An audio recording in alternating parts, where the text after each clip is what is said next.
Hello दोस्तों, good morning. स्वागत है एक बार फिर से आप सभी का एमजेटी एजुकेशन में। साथियों, आज है 23 जून और आज की वीडियो में हम लोग बात करने वाले हैं 23 जून 2025 के most important daily current affair के क्वेश्चंस के बारे में। 23 जून को साथियों अंतर्राष्ट्रीय ओलंपिक दिवस मनाया जाता है, तो इसलिए अंतर्राष्ट्रीय ओलंपिक दिवस भी आप याद रखिएगा। महत्वपूर्ण दिवस होता है, पूछा जाता है क्वेश्चन। सबसे पहले हम लोग कल का रिविजन करेंगे, फिर आज की तरफ बढ़ेंगे। तो कल हम लोगों ने, यानी कि कल बोले तो सैटरडे को हम लोगों ने अंतर्राष्ट्रीय योग दिवस पढ़ा था। इसकी थीम रखी गई है yoga for one earth one health. अंतर्राष्ट्रीय योग दिवस कब मनाया जाता है? 21 जून को मनाया जाता है। ये याद रखना बहुत इंपॉर्टेंट है। साहित्य अकादमी ने हिंदी भाषा के लिए युवा साहित्य पुरस्कार पार्वती तिर्की को दिया था।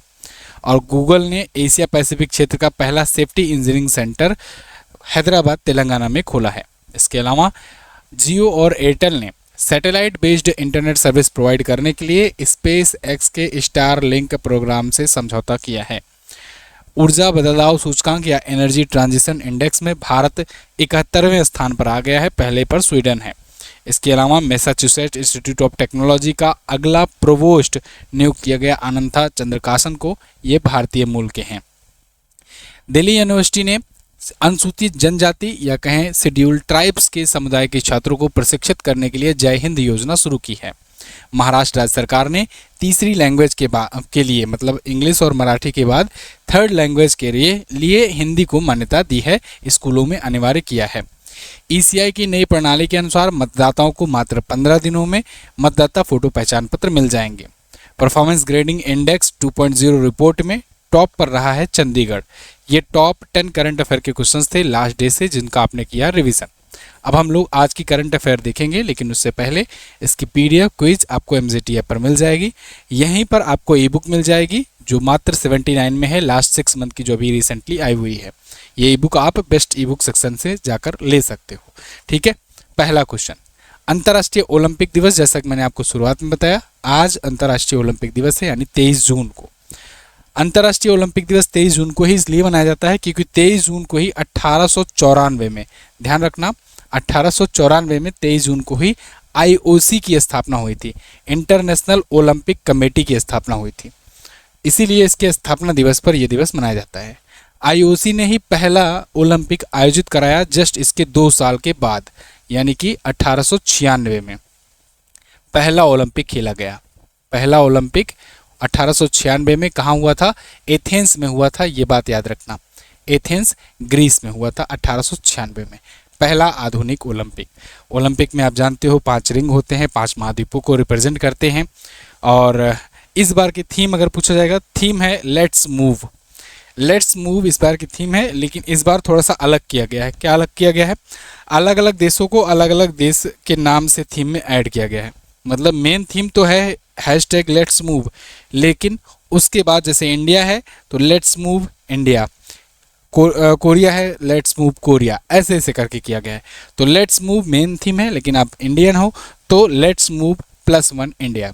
अच्छा, भारत में इस बार जो ये थीम रखी गई है, इसमें 2 फाउंडेशन से मिल करके ये थीम रखा गया है और 2 फाउंडेशन इसको और प्रमोट कर रहे हैं। कौन कौन से? एक तो है साथियों, एक तो है, यहाँ नाम नहीं दिया गया है, मैं वैसे बता दे रहा हूँ आपको। एक तो है अभिनव बिंद्रा फाउंडेशन। अभिनव बिंद्रा को आप जानते हो, भारत के लिए गोल्ड जीते थे निशानेबाजी में। तो अभिनव बिंद्रा फाउंडेशन उनका, और एक रिलायंस फाउंडेशन, दोनों मिल करके ओलंपिक के साथ भारत में ओलंपिक के प्रति या कहीं खेलों के प्रति अवेयरनेस बढ़ाने के लिए ये दोनों फाउंडेशन मिलकर काम कर रहे हैं। थीम याद रखना, लेट्स मूव +1 इंडिया। ओके, चलिए। थॉमस बाक अध्यक्ष हैं, लुसाने में हेडक्वार्टर है आईओसी का। लास्ट डे हम लोगों ने रिवीजन किया था, आगे बढ़ेंगे आज।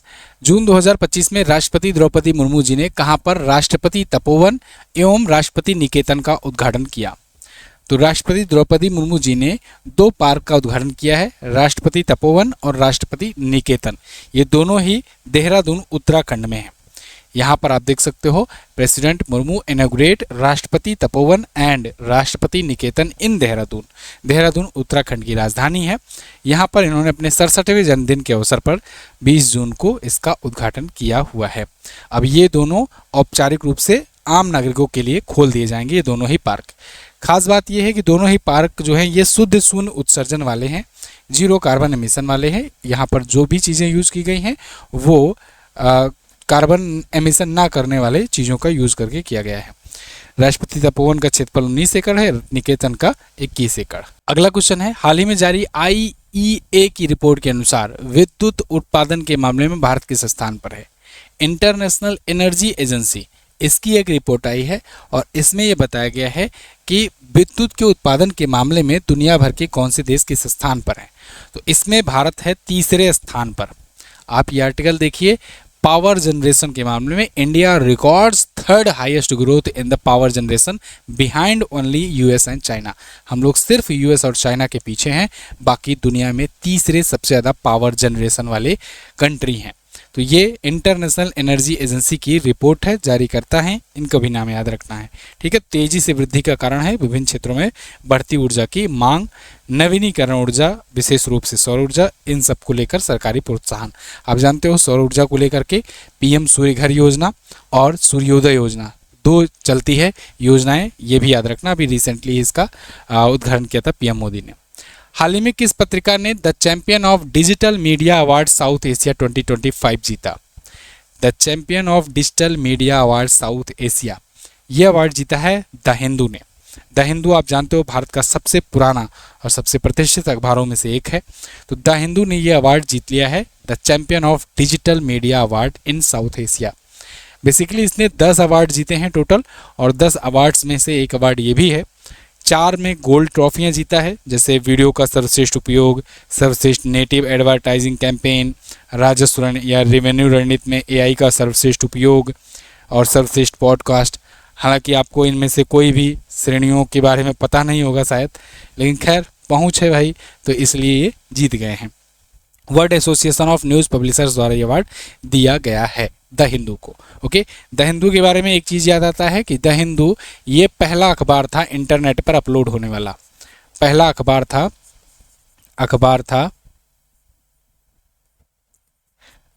इंटरनेट पर आने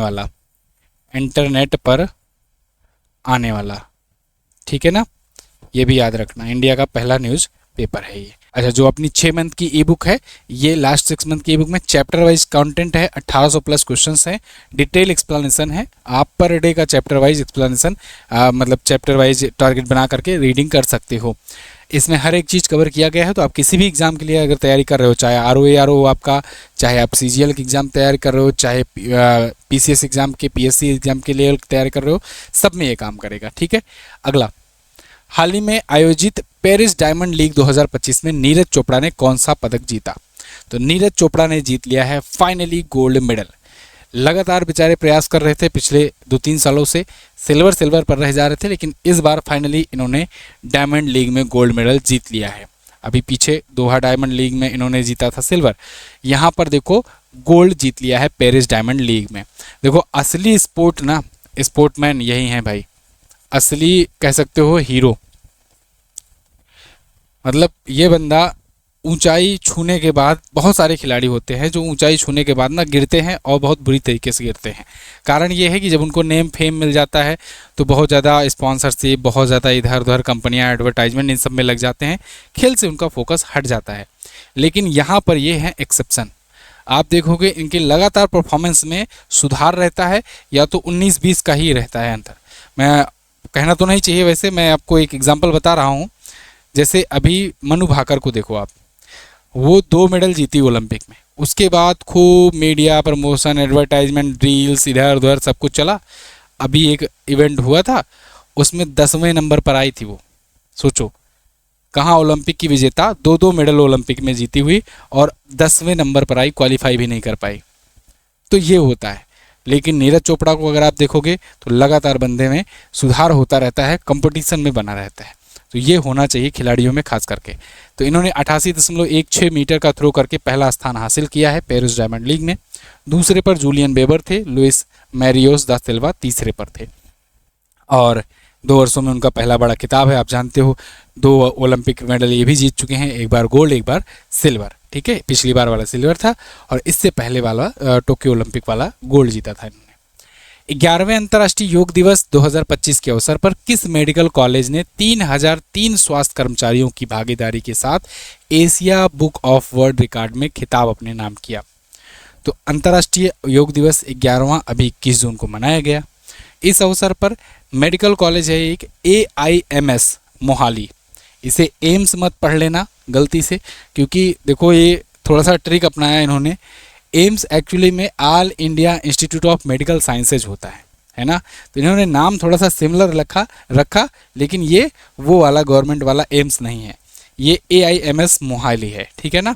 तो AIMS मोहाली जो है, इसने सबसे ज़्यादा मात्रा में योगा करवा करके एक नया रिकॉर्ड बनाया है अपने कर्मचारियों का। 3003 स्वास्थ्य कर्मचारी इनके एक साथ इकट्ठा हुए और योग दिवस पर एक साथ योग किए, तो इसलिए एशिया बुक ऑफ रिकॉर्ड्स में इनका नाम आ गया है।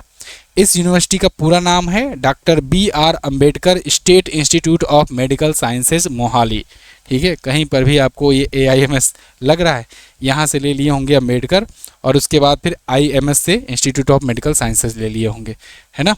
तो ये फिलहाल वो एम्स वाला नहीं है, all India institute of management वाला, ये ध्यान रखना। PGI चंडीगढ़, ये पिछली बार 1924 स्वास्थ्य कर्मियों के साथ रिकॉर्ड बनाई थी, इस बार रिकॉर्ड आया है इनके नाम, ठीक है। अगला, तीरंदाजी एशिया कप 2025 सिंगापुर चरण 2 में भारतीय तीरंदाजों ने कितने पदक जीते। तीरंदाजी एशिया कप हो रहा है सिंगापुर में, इसका दूसरा स्टेज हुआ। इसमें भारतीय तीरंदाजों ने 9 मेडल जीते हैं। इसको बहुत ज़्यादा ध्यान से, बहुत ज़्यादा रट के नहीं रखना है, याद होता है दिमाग में बैठता है तो ठीक है, नहीं तो ज़्यादा परेशान नहीं होना है, ठीक है ना। इसको लेकर बहुत ज़्यादा परेशान मत होना। 2 गोल्ड आया है, 6 सिल्वर आया है, 1 ब्रॉन्ज आया है, ठीक है। दूसरे पर इंडोनेशिया रहा है, तीसरे पर कजाकिस्तान। भारत 9 मेडल के साथ टॉप पर रहा है मेडल टेबल में। ये दूसरा स्टेज था तीरंदाजी का जो यहाँ आयोजित किया गया। अगला, किसको निप्पॉन कोई इंडिया यानी NKI का नया प्रबंध निदेशक नियुक्त किया गया, या इसको ऐसे कहें निप्पॉन कोई इंडिया का पहला भारतीय प्रबंध निदेशक कौन बना। तो ये बन गए हैं साथियों पहले भारतीय प्रबंध निदेशक जी संपत कुमार। जी संपत कुमार को प्रबंध निदेशक बनाया गया है, ये पहले भारतीय बने हैं। और कटसुया फुकासाकू ये बने हैं अध्यक्ष, ये भी याद रखना, ये बने हैं अध्यक्ष, है ना। और ये बने हैं मैनेजिंग डायरेक्टर। अब चूंकि ये पहले भारतीय हैं इसलिए इनका नाम ज़्यादा आ रहा है, आप देख सकते हैं उनको, संपत कुमार यही हैं। और ये आर्या मूवी वाले संपत नहीं है, ये यहाँ वाले संपत कुमार हैं, MD बने हैं। और कटसुया फुकासाकू जो हैं नए अध्यक्ष बने हुए हैं। भारतीय प्रौद्योगिकी संस्थान के BHU के पूर्व छात्र हैं, 35 वर्ष उससे ज़्यादा का अनुभव है। निप्पॉन कोई इंडिया की अगर बात करें 2008 में ये कंपनी स्थापित हुई थी। मुख्यालय इसका नई दिल्ली में है, मतलब वैसे तो जापानी कंपनी है लेकिन इसका जो इंडिया वाला यूनिट है उसकी बात की जा रही है। अगला, ये कुछ और नियुक्तियां जो पिछले दिनों में हुई है, आइए रिवीजन करते हैं। अनुराधा ठाकुर जी को अभी भारतीय प्रतिभूति और विनिमय बोर्ड की सदस्य नियुक्त किया गया है। अलियावती लोंग कुमार उत्तर कोरिया में भारत के राजदूत नियुक्त हुए हैं। SSV सोलंकी राष्ट्रपति द्रौपदी मुर्मू का एड कैंप नियुक्त हुई हैं। ब्लेज मैट्रेवेली UK की विदेशी खुफिया एजेंसी MI6 की पहली महिला प्रमुख बनी हैं। अरुण श्रीनिवास मेटा के नए प्रबंध निदेशक और भारत के प्रमुख बने हैं। कीर्ति गणोरकर ये सन फार्मा की प्रबंध निदेशक बनी हैं। NS संजय गौड़ा गुजरात हाईकोर्ट के नए न्यायाधीश। राजीव घई उप सेना प्रमुख। और शैलेश C मेहता भारतीय उर्वरक संघ का नया अध्यक्ष नियुक्त किया गया, ठीक है। ये अभी रिसेंट हुई नियुक्तियां हैं। अगला, जून 2025 में किस देश ने अपनी पहली रीयूजेबल रॉकेट का सफल परीक्षण और लॉन्चिंग लैंडिंग किया। अभी हाल ही में जापान ने जून 2025 में, जापान की एक कंपनी है होंडा कंपनी, भारत की नहीं है भाई, भारत की हीरो थी, होंडा ने टाई अप किया था। होंडा कंपनी जो है ये रॉकेट यानी स्पेस सेक्टर में भी आ रही है, होंडा का स्पेस प्रोग्राम भी है। तो इसने अपना पहला रीयूजेबल रॉकेट का सफल परीक्षण किया है। अब आप जानते हो कि दुनिया में अब रीयूजेबल का कॉन्सेप्ट बहुत तेज़ी से बढ़ रहा है, क्योंकि अब हम लोग इस गोला से निकल कर दूसरे गोला पर भी रहने की चाहत रखेंगे, या फिर मान लो दूसरा गोला ना ही सही अंतरिक्ष की सैर करने की चाहत रखेंगे। तो ऐसे में अंतरिक्ष में सैर कौन कराएगा, जो जा करके लाए भी वापस, ऐसा नहीं ले जा करके वही छोड़ आए। तो जा करके लाने का मतलब है कि आपके पास रीयूजेबल रॉकेट होना चाहिए। रीयूजेबल रॉकेट अभी तक गिने चुने देशों के पास है, जैसे US हो गया, अमेरिका हो गया। भारत विकसित कर रहा है लेकिन भारत में अभी टाइम लगेगा। और अब इसमें होंडा कंपनी जो कि जापान की एक बड़ी कंपनी है, इसने एक बड़ा सफल परीक्षण किया हुआ है। तो देखिए रीयूजेबल रॉकेट का सफल परीक्षण हुआ है होंडा लॉन्च साइट टाइकी टाउन से और जापान से। 6.3 मीटर की इसकी लंबाई है रॉकेट की। अमेरिका और चीन के बाहर पहली बार किसी कंपनी द्वारा दोबारा रीयूजेबल रॉकेट का परीक्षण हुआ है। अगला, क्यूएस वर्ल्ड यूनिवर्सिटी रैंकिंग 2026 में किस भारतीय संस्थान को सर्वश्रेष्ठ भारतीय संस्थान का दर्जा दिया गया? मतलब क्यूएस वर्ल्ड यूनिवर्सिटी जो रैंकिंग आई उसमें जो भारतीय इंस्टीट्यूट्स हैं उन भारतीय इंस्टीट्यूट्स में टॉप पर भारतीय इंस्टीट्यूट कौन सा है? तो उन टॉप पे हैं आईआईटी दिल्ली। आईआईटी दिल्ली भारतीय इंस्टीट्यूट्स में टॉप पर है, ध्यान रहे भारतीय इंस्टीट्यूट्स में टॉप पर हैं। ओवरऑल में 123वें स्थान पर हैं, ठीक है ना। ओवरऑल में देखा जाए तो क्यूएस वर्ल्ड यूनिवर्सिटी में इस बार भारतीयों ने दबदबा मचाया है, थोड़ा अच्छा परफॉर्मेंस हुआ है हर बार से। तो इस बार देखिए India hits new heights in QS ranking with 54 entrants. मतलब इस बार क्यूएस वर्ल्ड यूनिवर्सिटी की जितनी भी रैंकिंग आती है उन यूनिवर्सिटी में 54 यूनिवर्सिटी भारतीय है। टोटल 500 का ये लोग जारी करते हैं, तो इनमें से देखिए 54 इंस्टीट्यूट्स भारत के हैं और इस बार पिछले सभी रिकॉर्ड्स को तोड़ते हुए भारतीय ज़्यादा से ज़्यादा इंस्टीट्यूट हिस्सा लिए हैं, जिसमें भारत में टॉप पर है आईआईटी दिल्ली जो कि 123वें स्थान पर ओवरऑल है, मतलब टॉप 100 में कोई भी भारतीय नहीं है। 129वें पर आईआईटी बॉम्बे है, इंडिया के दोनों है, ठीक है। एमआईटी यानी मैसाचुसेट्स इंस्टीट्यूट ऑफ टेक्नोलॉजी ये यूएसए का है, ये हमेशा टॉप पर रहता ही है। इंपीरियल कॉलेज लंदन ये सेकंड पर है, थर्ड पर है स्टैनफोर्ड यूनिवर्सिटी, ठीक है। तो ये टॉप 3 है। भारत अगर सबसे ज़्यादा यूनिवर्सिटीज़ के मामले में बात किया जाए तो सबसे ज़्यादा यूनिवर्सिटीज़ 192 के साथ यूएसए टॉप पर है। यूके यूनाइटेड किंगडम की 90 यूनिवर्सिटीज़ हैं, सेकंड पर है। और चीन की 72 यूनिवर्सिटीज़ हैं, तीसरे पर है। भारत के 54 इंस्टीट्यूट्स हैं, इसलिए भारत ओवरऑल में सबसे ज़्यादा यूनिवर्सिटीज़ के मामले में चौथे स्थान पर है, ठीक है। ये चीज़ आप यहाँ पर भी देख सकते हो, सर्वाधिक संस्थान के मामले में भारत चौथे पर है, ठीक है जी। आईईए की रिपोर्ट भी मैंने आपको बताया तीसरे पर भारत है। ग्लोबल जेंडर गैप इंडेक्स में 131वें पर है। जलवायु परिवर्तन प्रदर्शन सूचकांक में 10वें पर है। यूएनडीपी मानव विकास सूचकांक में 130वें पर है। विश्व प्रसन्नता सूचकांक में 118वें पर है, ठीक है। एनर्जी ट्रांजिशन इंडेक्स अभी मैंने कल बताया था आपको, एनर्जी ट्रांजिशन इंडेक्स इसमें हम लोग 71वें पर आ गए हैं, ठीक है, ये भी याद रखना।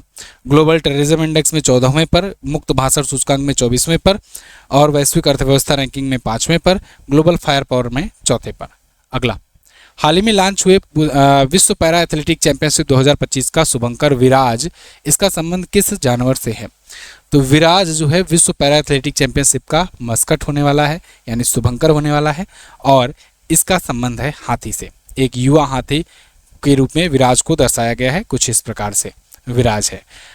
पैरा एथलेटिक चैंपियनशिप 2025 ये होने जा रहा है दिल्ली में होगा, जवाहरलाल नेहरू स्टेडियम में 12वां संस्करण होगा और दिल्ली की सीएम रेखा गुप्ता ने इसका उद्घाटन किया हुआ है। भारतीय पैरालंपिक समिति के द्वारा इसका अभी लोगो और शुभंकर लॉन्च किया गया।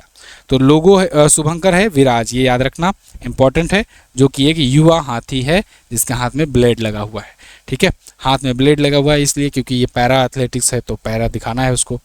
तो भारत पहली बार इसकी मेज़बानी कर रहा है, ये भी ध्यान रखना। तो ये थे साथियों टॉप 11 करंट अफेयर के क्वेश्चन आज के दिन से। आई होप आपको वीडियो पसंद आई होगी।